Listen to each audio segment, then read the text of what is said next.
எதிர்பார்ப்புனா சாதாரண எதிர்பார்ப்பு இல்லைங்க. வேற லெவல் எதிர்பார்ப்பு பண்ணிட்டு இருக்காங்க. வேற லெவல் ப்ரமோஷன் நல்லா பண்ணிட்டு இருக்காங்க. ரெட்ரோ படம் பாத்தீங்க அப்படின்னா வேற லெவல்ல கார்த்திக் சுப்ராஜ் பண்ணிருக்காரு. லவ் கம் ஆக்ஷன், இதுக்குள்ள நடக்கிற டிராமா அப்படிங்கறத சொல்லியிருக்காரு. இதுல எமோஷனும் இருக்கு, லவ்வும் இருக்கு, ஆக்ஷனும் இருக்கு. இது மூணும் கலந்த ஒரு கலவையா இந்த ரெட்ரோ படம் ரிலீஸ் ஆகும் அப்படிங்கறது சொல்லியிருக்காங்க. மே 1 இன்னும் 3 நாள் தான் இருக்கு. இந்த 3 நாளுக்குள்ள ப்ரமோஷன் பாத்தீங்கன்னா கண்ட மேனிக்கு பண்ணிட்டு இருக்காங்க. தமிழ்நாடு மட்டும் இல்ல, ஆந்திரால, கர்நாடகால, கேரளால, ஹிந்தி வரைக்கும் போய் இவங்க ப்ரமோஷன் பண்ணிக்கிட்டு இருக்காங்க. இந்த ப்ரமோஷன் கை கொடுக்கணும். கை கொடுத்து சூர்யாவை நெக்ஸ்ட் லெவல்ல கொண்டு போறதுக்கு இந்த படம் கண்டிப்பாக ஒரு வெற்றி படமாக மாறணும்.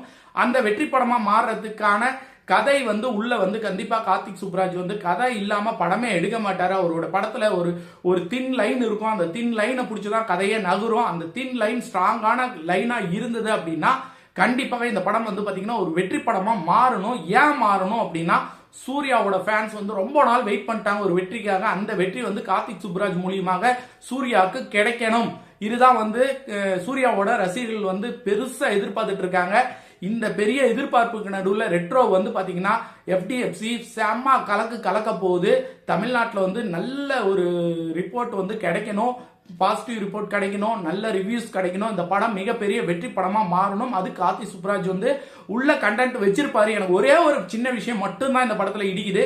மற்றபடி எந்த விதமான பிரச்சனையுமே இல்லை. இந்த படத்தோட லென்த் பாத்தீங்கன்னா 2 மணி நேரம் 40 நிமிஷம் மேல போகுது. அது மட்டும் தான் மனசு கொஞ்சம் படன்னு அடிச்சுக்குது. மற்றபடி படத்துல ஒரு கண்டென்ட் இல்லாம இருக்காது. சூர்யாவோட ஆக்டிங் சூப்பரா இருக்கும். சூர்யாவோட டான்ஸ்,